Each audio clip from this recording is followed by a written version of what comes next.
आज चर्चा करते हैं श्री मल्लिकार्जुन ज्योतिर्लिंग की। यह ज्योतिर्लिंग आंध्र प्रदेश में कृष्णा नदी के तट पर कुर्नूल जिले में श्रीशैलम पर्वत के ऊपर अवस्थित है। श्रीशैलम पर्वत को भूमि कैलाश के नाम से भी जाना जाता है। इस ज्योतिर्लिंग के बारे में यह कथा प्रचलित है कि एक बार भगवान शंकर और माता पार्वती के दोनों पुत्रों में आपस में विवाद छिड़ गया कि मेरा विवाह पहले होगा तो मेरा विवाह पहले होगा। दोनों में विवाद छिड़ता देखकर माता पार्वती ने समझाया इन लोगों को कि ऐसा करो कि तुम लोग दोनों एक बार जाओ और पृथ्वी की प्रदक्षिणा कर कर आओ, और जो परिक्रमा करके सबसे पहले मेरे सामने उपस्थित होगा उसका विवाह पहले करवा दिया जाएगा। इतना सुनते ही कार्तिकेय भगवान तुरंत अपने मयूर वाहन पर आरूढ़ होते हैं और पृथ्वी की प्रदक्षिणा के लिए चल पड़ते हैं। पर भगवान गणेश तो चिंता में पड़ जाते हैं कि एक तो उनका भारी शरीर, स्थूल शरीर और एक मूषक वाहन, इस वाहन की सवारी करके मैं कैसे पृथ्वी की परिक्रमा करूंगा और कार्तिकेय से पहले आऊंगा। उनका मोर तो बड़ा तेज उड़ेगा और दौड़ेगा। यह सोच के तभी भगवान गणेश के तेज बुद्धि ने एक सुगम उपाय सुझाया और उन्होंने पिता महादेव को और माता पार्वती को एक ऊंचे आसन पर बिठाया और उनका पूजन अर्चन करके उनकी 7 प्रदक्षिणा कर डाली और प्रदक्षिणा करके कर जोड़ के सामने खड़े हो गए और कहे कि माता, शास्त्रों में ऐसा वर्णित है कि हर संतान के पूरी दुनिया और संसार उसके लिए उसके माता पिता ही होते हैं, और आप लोगों के परिक्रमा करने से मेरी संसार की परिक्रमा या पृथ्वी की परिक्रमा पूरी हो गई। और ऐसे इनके चातुर्य भरे बातों को सुन के भगवान शंकर और माता पार्वती मन ही मन बड़ा आह्लादित और मुदित हुए। यहाँ ये प्रतीत होता है कि शब्दों के अर्थ से उनका भावार्थ प्रबल होता है। कुछ दिनों के पश्चात कार्तिकेय पूरी दुनिया का चक्कर लगाकर जब वापस आते हैं, तब तक गणेश जी का विवाह धन वैभव की देवी रिद्धि एवं सांसारिक पूर्णता एवं आध्यात्मिक शक्ति की देवी सिद्धि से हो चुकी होती है, और उन्हें रिद्धि से शुभ और तथा सिद्धि से लाभ नामक पुत्र भी प्राप्त हो चुके रहते हैं। जब कार्तिक यह सब देखते हैं तो बड़ा रुष्ट हो जाते हैं और रुष्ट होकर विवाह न करने की सोच के वो क्रौंच पर्वत पर चले जाते हैं।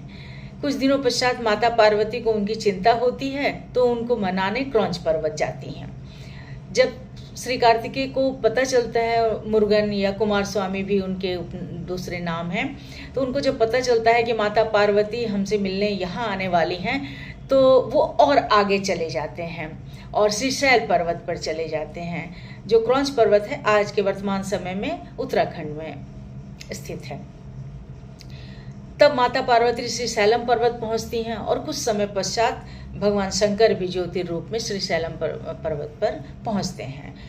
तो जब भगवान शंकर वहां पहुंचते हैं तो माता पार्वती और बाकी लोग उनकी श्री मल्लिका पुष्प से जैस्मिन फ्लावर से, बेला फूल से उनकी पूजा अर्चना करते हैं, वंदना करते हैं। तो इसी पुष्प से अर्चन होने की वजह से उनका नाम मल्लिकार्जुन पड़ता है। ऐसी भी मान्यता है कि माता पार्वती श्रीशैलम पर्वत पर पूर्णिमा के दिन पहुंची थी और भगवान शंकर वहां अमावस्या के दिन पहुंचे थे, तो माता पार्वती के लिए मल्लिका और भगवान शंकर के लिए अर्जुन शब्द का प्रयोग करते हुए मल्लिकार्जुन नाम पड़ा है। तत्पश्चात भगवान शंकर और माता पार्वती समझा बुझाकर कार्तिकेय को विवाह हेतु राजी करते हैं और इंद्र की पुत्री से उनकी जो देव सेना है इंद्र की पुत्री, उनसे उनका विवाह करवा देते हैं। और एक और विवाह कार्तिकेय का वन्य जनजाति की कन्या जो वेला है उनसे होती है। और ये दोनों जो शादियां होती हैं उसमें जो देव सेना है वो क्रिया शक्ति की द्योतक है और जो वेला है वो इच्छा शक्ति की द्योतक। कहने का मतलब है कि एक दोनों जो विवाह हैं, एक उनकी इच्छा अनुसार हुई है और एक जो सांसारिक नियम है उसके तहत उनका हुआ है। एक और मान्यता है कि राजकुमारी चंद्रावती जो हैं वो कुछ विपत्ति विशेष की वजह से महल छोड़ के शैल पर्वत पर रहने के लिए गई थी और वहाँ कुछ गौपालकों के साथ वो वहाँ रहती थी। उनके पास एक श्यामा गाय थी जो बहुत ही शुभ लक्षणी थी। कुछ दिनों से श्यामा गाय उनकी दूध नहीं दे रही थी, जिसकी वजह से राजकुमारी को लगा कि हो ना हो कोई इसका दूध चुरा लेता है या दूह लेता है। ऐसा विचार मन में लेते हुए वो गाय का पीछा करती हैं। गाय जब चरने जाती है तो वो गाय का पीछा करती हैं। पीछा करते करते एक जंगल में पहुंचती हैं। वहाँ का दृश्य देखकर वो आश्चर्यचकित हो जाती हैं। वो देखती हैं कि श्यामा गाय एक स्थान पर खड़ी है और उसके थनों से स्वतः ही दूध की धारा प्रवाहित हो रही है और वहाँ नीचे एक स्थान पर गिर रही है। जब उस स्थान को साफ सुथरा मलिका के झाड़ झाड़ी हटाई जाती हैं और पत्र और घास और सब तृणमूल हटाए जाते हैं तो देखे जाते हैं कि वहाँ शिवलिंग की आकृति की एक रचना पड़ी हुई है। जब राजकुमारी घर आती हैं तो स्वप्न में उनको महादेव के दर्शन होते हैं और उनको उनके सारे जो भी बाधाएं थी, उनका जो भी उनको दिक्कतें थी, उससे उनको मुक्ति मिलती है।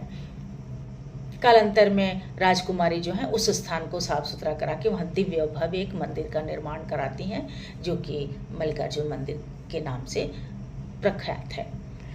कुछ समय पश्चात विजयनगर के राजा भी उस मंदिर का जीर्णोद्धार और निर्माण कराते हैं और विस्तार उस मंदिर का विस्तार मिलता है। तो ऐसी मान्यता है कि मल्लिकार्जुन जो ज्योतिर्लिंग है उनके दर्शन करने से मनुष्यों के सारे सात्विक मनोकामनाएं पूर्ण होती है और उनके दैहिक दैविक और भौतिक जो भी संताप होते हैं उससे उनको मुक्ति मिलती है।